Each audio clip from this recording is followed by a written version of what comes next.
जय गुरु जी। मेरा नाम है लकी और आप देख रहे हैं मेरे चैनल पर कुछ ऐसी कहानियों का एपिसोड नंबर 5, शिबली की कहानी। तो यार ये जो कहानी है ये चिटागोंग करके जो जगह है बांग्लादेश में, वहाँ की कहानी है, बांग्लादेश की कहानी है ये। और शिबली जो है वो 18 से 20 साल का एक गरीब घर का लड़का है, ये उसकी कहानी है। इस कहानी में बदले की आग और किडनैपिंग से रिलेटेड एक स्टोरी जो है वो अनकवर होती है, जिसके आखिरी में किसी को भी कुछ अच्छा नहीं मिलता है। ट्रेजेडी से भरी हुई कहानी है, सबके लिए बहुत दिक्कत और दुख वाली कहानी है ये कहानी जब मैंने भी पढ़ी थी और मैं इसके ऊपर रिसर्च अप कर रहा था तो मेरे लिए भी बहुत ज़्यादा एक्सेप्ट करने में बहुत मुश्किल हो गई थी ये कहानी। तो चलिए देरी ना करते हुए इस कहानी को शुरू करते हैं। शिबली 18 से 20 साल का लड़का, शिबली सादिक हृदय, जो चिटागोंग बांग्लादेश में रहता है, वो अपनी फैमिली के साथ रहता था, अपने मॉम और अपने डैड के साथ। मॉम का नाम नादिया अख्तर जो होम मेकर थी, और जो डैड हैं एमडी शफीक जो ट्रक ड्राइवर थे। गरीब फैमिली थी, अपना रोज़ का रोज़ काम वगैरह कर पैसा वगैरह कमाना और रोटी खाना। अब जो शिबली था वो बहुत अच्छा लड़का, स्वभाव से भी, दिखने में भी, और जो आसपास के लोग हैं रिस्पेक्टफुली भी जानते थे, सारे उसकी फैमिली को जानते थे और वो जानते थे कि शिबली बहुत ही अच्छा लड़का है। आज तक कुछ कंप्लेंट्स वगैरह नहीं थे। 18-20 साल के जो लड़के होते हैं वो थोड़ी आवारागर्दी, घूमना फिरना भी करते थे, शिबली वो भी नहीं करता था।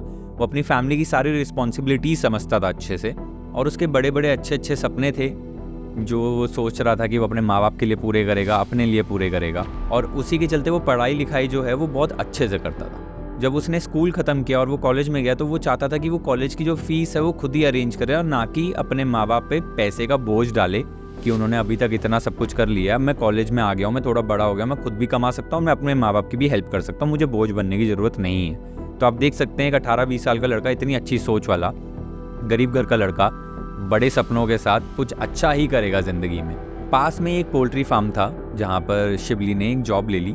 वहाँ पर शिबली के साथ जो और वर्कर्स थे वो 5-6 और वर्कर थे वहाँ के, जो 25-25, 26-26 साल के थे, और जो शिबली था वो 18-20 साल का लड़का। अब ये सारे लोग अच्छे से काम वगैरह कर रहे हैं, इनकी दोस्ती भी बहुत अच्छी हो गई। टाइम ब टाइम अपना शिबली जो भी पैसा कमाता वो घर पे भी देता, अपनी फ़ीस भी भरता और अपने लिए भी रखता।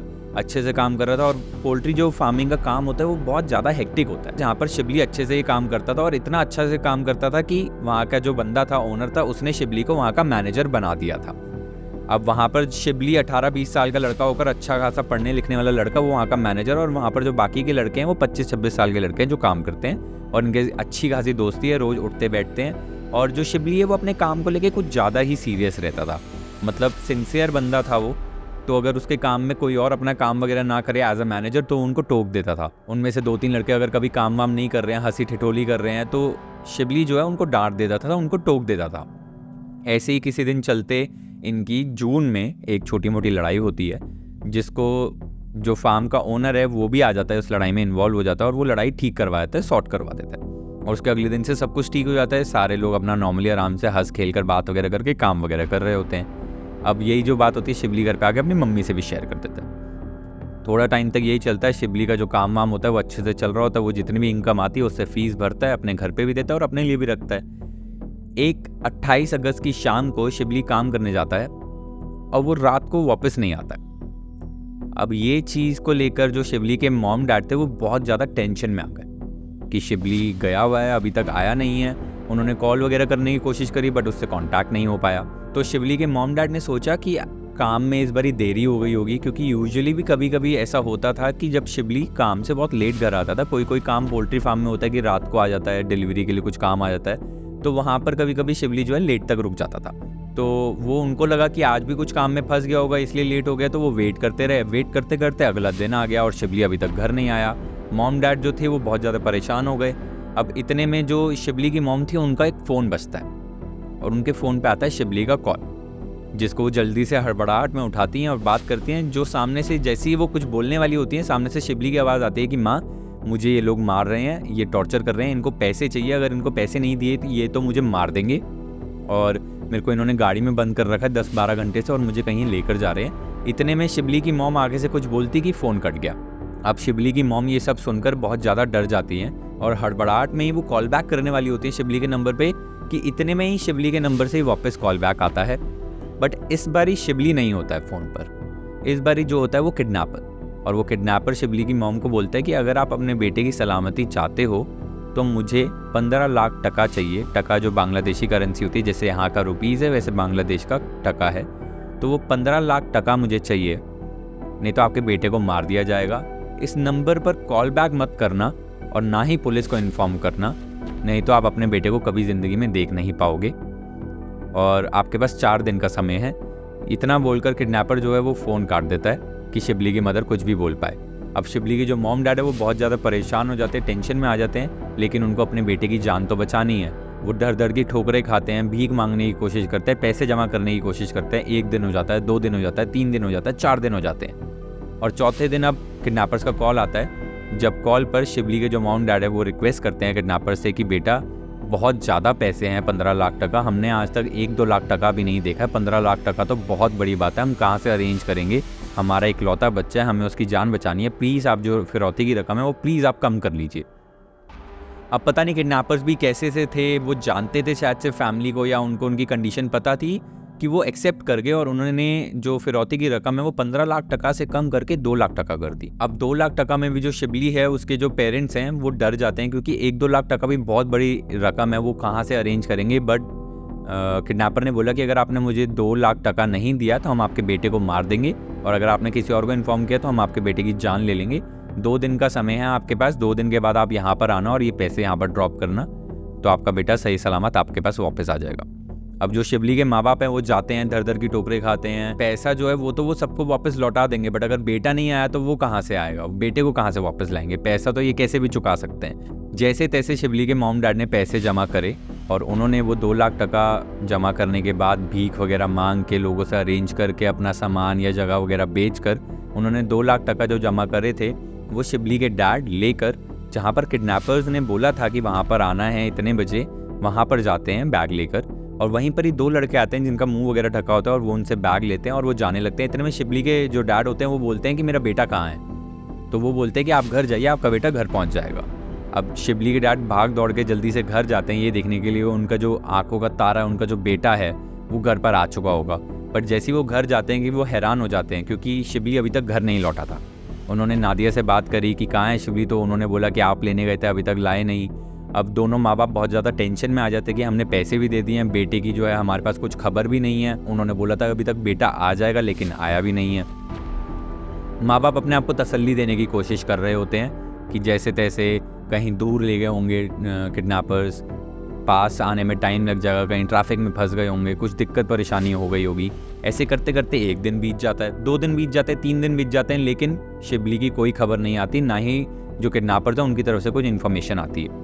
अब शिबली के माँ बाप जो है वो बहुत ज़्यादा परेशान हो जाते हैं और वो अपने रिश्तेदारों से बात करने जाते हैं, जहाँ पर रिश्तेदार वगैरह बोलते हैं कि अब आपको पुलिस को इन्फॉर्म करना चाहिए। जिसके बाद शिबली के जो मॉम डैड हैं वो पुलिस के पास जाकर कंप्लेंट लिखवाते हैं, जिसको लेकर पुलिस वाले अपनी जो है नाराज़गी जताते हैं, क्योंकि पुलिस वाले चाहते थे कि ये क्राइम उनके पास पहले अगर रिपोर्ट होता तो वो मे बी हेल्प कर सकते थे और अच्छे से बेटर तरीके में, क्योंकि जो किडनैपिंग का जो क्राइम होता है बहुत क्रूशियल क्राइम होता है। इसमें जितना लंबा टाइम अगर बीतता गया है उतने ही कम चांसेस हैं जो बंदा किडनैप हुआ है उसके ज़िंदा वापस आने के। बट उनके माँ बाप ने, शिबली के माँ बाप ने बताया कि हम डरे हुए थे कि हमारे को वार्निंग मिली थी, अब इकलौता लड़का है, उसकी जान बचाने के लिए हमने कुछ भी करने के लिए सोचा, हमने ये नहीं सोचा कि अब हम क्या करेंगे, हमने बस इतना सोचा कि हम अपने बच्चे को कैसे बचाएं। पुलिस वाले भी समझ गए, क्योंकि किडनैपिंग होती है एक ऐसी चीज़ है और माँ बाप का दर्द कौन ही समझ सकता है। तो पुलिस वालों ने कंप्लेंट ले ली और उसके बाद उन्होंने ना सारी इन्फॉर्मेशन जानने की कोशिश करी कि शिबली कैसा था, कोई आपसी दुश्मनी आप में से किसी की, या शिबली की किसी के साथ दुश्मनी या कुछ भी। बट शिबली तो बहुत अच्छा लड़का था, उसके आज तक कुछ खबर उल्टी नहीं आई थी, सारे सोसाइटी वाले जानते थे। तो इस चीज़ को लेकर एकदम से शिबली की मॉम को याद आता कि शिबली ने मेंशन किया था कि 2 महीने पहले उसकी पोल्ट्री फार्म पे जो काम करने वाले लड़के हैं उनके साथ छोटी मोटी लड़ाई हुई थी जो ठीक हो गई थी। अब इस चीज़ को लेकर पुलिस वाले जो हैं वो चेक करते हैं और पोल्ट्री फार्म जाते हैं और वहाँ पर जाकर उन बंदों को पकड़ लेते हैं, जिनको देखकर पुलिस वालों को हल्का सा शक आ जाता है। पर वो बंदे स्टार्टिंग से बोलते हैं कि नहीं, शिबली तो हमारा दोस्त है, हम उसके साथ उठते बैठते हैं, वो हमारे साथ काम करता है, हम तो उसके साथ हंसते खेलते रहते हैं, ऐसा हम क्यों ही करेंगे। बट उनमें से 1-2 लड़के थे जिनको पुलिस वालों ने देखा और उनको लगा कि हाँ, ये उगल देंगे सच, इनको तोड़ो थोड़ा सा।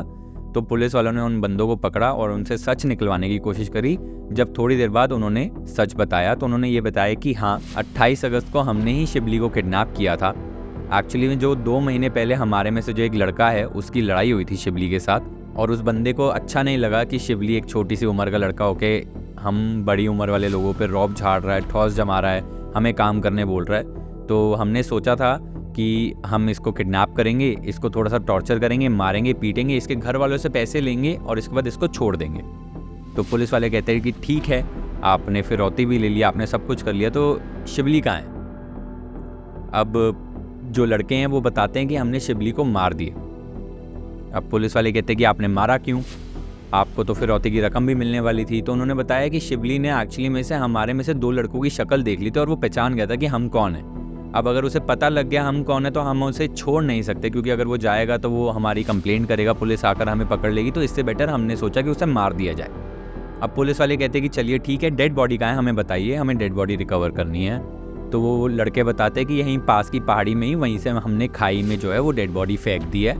तो पुलिस वाले कहते हैं कि चलो हमें दिखाओ लोकेशन कहाँ है। तो ये पुलिस वाले उन लड़कों के साथ जाते हैं। 11 सितंबर की बात होती है, ये बॉडी रिकवर करने जाते हैं उस पहाड़ी पर, जहाँ पर ये ढूंढते हैं। थोड़ी देर बाद तो उनको थोड़े बहुत बॉडी के पार्ट्स मिलते हैं कटे हुए, और उसके पास ही थोड़ी सी नीचे जाकर जो है वो शिवली की लाश मिलती है।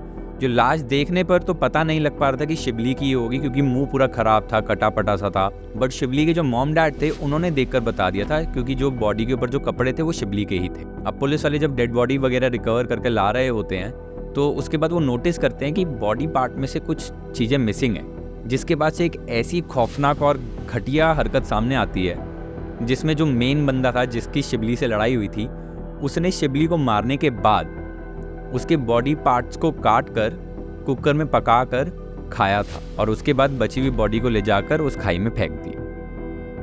अब ये वाली जो खबर थी ये इस टाइम तक पूरे बांग्लादेश में फैल चुकी थी कि एक छोटा सा निर्दोष सा लड़का था जिसको 5-6 लड़कों ने पकड़ा, उसको मारा और उसके घर से फिरौती ली और उसके मांस को खाया भी और उसको किसी खाई में फेंक दिया। अगर सुबह पुलिस वालों ने सब कुछ डिस्कवर किया है तो शाम तक ये जो सारी न्यूज़ थी सारे मीडिया चैनल्स पर थी और पूरे बांग्लादेश को पता थी, जिसने बांग्लादेश के लोगों को बहुत हर्ट किया।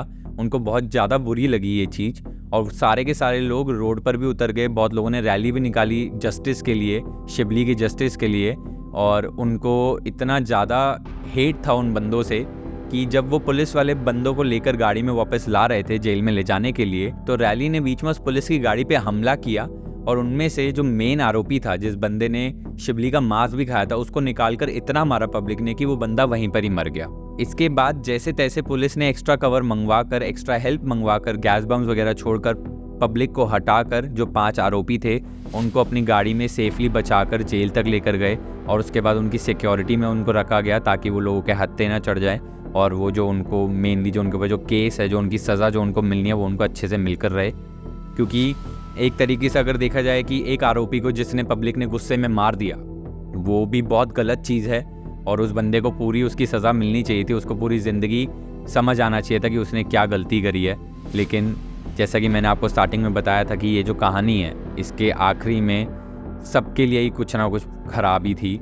जिन्होंने क्राइम किया उनके साथ भी ट्रेजेडी हुई और वो अपनी ज़िंदगी अब जेल में काटेंगे। बाकी के लोग जो माँ बाप थे वो बेचारे अकेले रह गए और जो बच्चा था जिसके साथ क्राइम हुआ उसके भी कितने बड़े बड़े सपने थे कि वो अपने माँ बाप के लिए कुछ करना चाहता था, वो सब कुछ धरा का धरा रह गया। तो आप देख सकते हैं यार कैसे ये कहानी में बदले की आग थी, वो भी किस चीज़ की कि एक इंसान जो छोटी उम्र का है, अगर वो हमारे से किसी बड़े पायदान पे काम कर रहा है और उसने हमें अपना काम करने के लिए बोल दिया है, तो ये भी बंदों के लिए इतना हर्टफुल और ईगो उनकी हर्ट कर देता है कि वो इस हद तक गिर जाते हैं कि वो किडनैपिंग, टॉर्चर, पैसा, फिरौती ये सब की भी सोच रखते हैं वो, और उसके बाद उसको मारने का भी दम रखते हैं और उसको मारकर खाने का भी दम रखते हैं। तो ये इंसान कितनी हद तक गिर सकता है ये तो मुझे समझ नहीं आता है। ये दुनिया ऐसे ही लोगों से भरी हुई है जो समझते नहीं है, सोचते नहीं है कुछ करने से पहले। उनको नहीं पता कि उनकी छोटी से छोटी चीज़ किसी और बंदे की ज़िंदगी में कितना बड़ा फ़र्क ला सकती है। आपने तो गाड़ी हल्की सी तेज़ चला ली, पर वहाँ पर जो एक इंसान है उसका जो एक्सीडेंट हो गया है उसकी फैमिली पूरी बर्बाद हो चुकी है।